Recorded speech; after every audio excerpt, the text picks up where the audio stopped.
Hi everybody, 860 Cologne here with another video. This is going to be the first installment about tips, tricks, and secrets to shopping at your typical retail shopping mall, Macy's, Dillard's, etc. Now, if you've been watching my channel for a while, you probably know that I've been a sales associate for a fragrance counter at a major retailer for about 7 years now. And I've learned a few things that maybe the typical consumer might not know, so I'm hoping to give you some insight and dispel some of the myths around shopping for fragrance.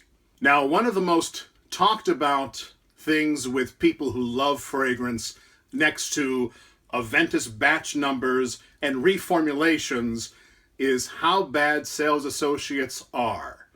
So this video is going to be all about the sales associate. Now, I know how most of you feel. It's the one person you usually try to avoid. But the first thing we need to discuss is you have to know who you're dealing with. The main thing you want to know is whether they are a sales associate, a fragrance model, or maybe just a ringer. Now, the sales associate is the person you most likely want to deal with. They are employed by the store you are in. The ringer, basically, those are used during high traffic seasons like the holidays and big shopping days, where they are just there to operate the register while the sales associate helps customers. One person or group of people that sometimes gives the sales associate a bad name is the fragrance model. Now, a fragrance model is not employed by the store you are shopping in. They are employed by a certain vendor. They are there to sell their vendor's products. Sometimes it's hard to differentiate whether or not the person you're talking to actually works for the store or is a model. One of the main ways to do that is see if they have a name tag. Some stores actually have the fragrance models wear a name tag as well, but it's usually just their name, not the store logo or name there as well.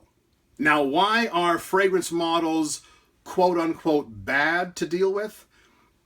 They're not exactly bad. In fact, there are times I'll show you later where they can actually be your best friend. However, like I said before, they are there to sell their products only.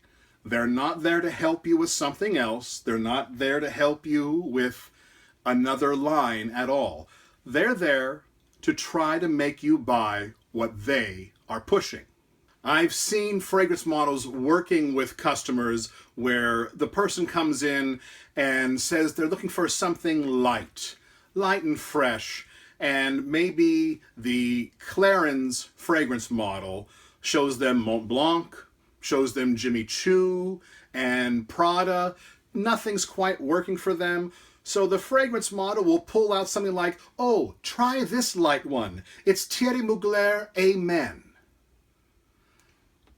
We all know this is not a light fragrance, but they're just trying anything they can to get a sale.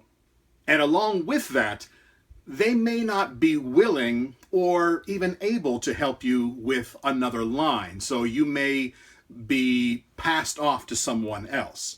This is not an insult, it's just that if they're working for Clarins, they're not going to show you anything from L'Oreal, which is Acqua di Gio and YSL.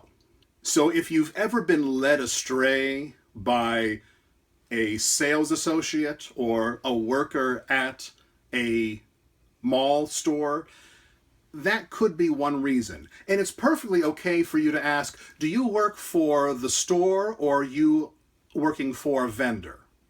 Most models, I think, would be open to that answer, and there should be no problem with that. Now, the sales associate.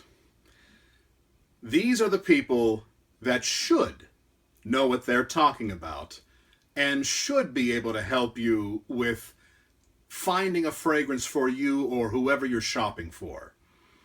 This is not always the case. Nowadays, there is no real training at Macy's or Dillard's or any of the medium to low range department stores in a particular field.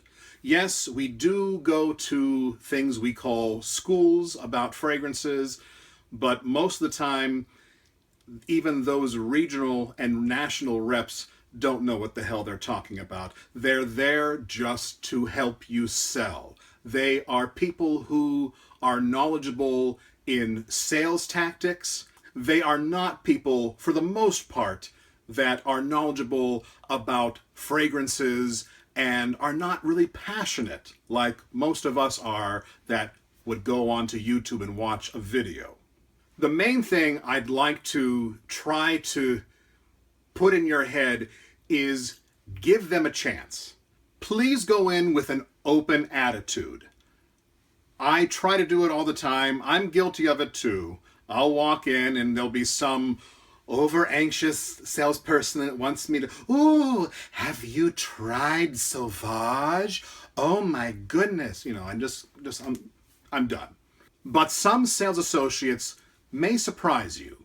One of my favorite things is to have someone who's never worn fragrance before or is a newbie have their eyes open to a new world. A lot of times it happens with, young high school, early college kids that come in and they want to smell good.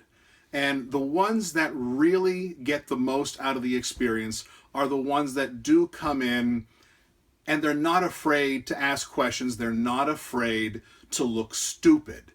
So don't be afraid to look stupid. No one knows everything about fragrances, but in a perfect world, the sales associate should know a little bit more than you do. A typical sales associate is going to represent all the fragrances that that store has. There will be some times when they'll try to steer you in one direction. We have contests, we have what are called stims that are given by the vendors, more like a selling stimulation, where if we sell a certain product, we will get an actual kickback in our paycheck. We will get paid for that. It doesn't happen all that often. Usually right before the holidays or when they're trying to launch a new fragrance. Now, if we are working with a fragrance model, just by association, I'm going to try to help their sales.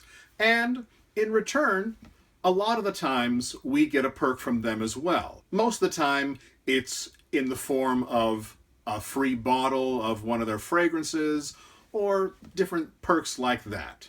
So there is a little bit of a quid pro quo when it comes to the sales associate and the fragrance model. Now, I mentioned before that the fragrance models can actually be your best friend. When this happens is when you buy one of their products. Because honestly, the chain that I work for is kind of notorious for not having samples. Those are the samples that come to us at the store. The fragrance models are actually supplied by the vendors directly. So they are the ones that may be able to help you when you buy off of them, or if you're nice to them even, just to get you to try their stuff. So if you go to purchase something, I, as a sales associate, may not have samples or a little bonus item for you, but the fragrance model might. And don't let the name fragrance model fool you. Some of these people are not going to be beautiful. I was a fragrance model for Chanel. I can hear you laughing. Bitches. So there are a vast amount of subjects that I could cover with this Shopping at the Mall series. Let me know what you'd like to find out about, some myths that you want to dispel or find out. Let me know in the comments below what I missed with this, if there's any questions that you have about the sales associate fragrance model or just shopping in general, and I'll try to address them in the next video. Thanks a lot for watching. I'll talk to you soon.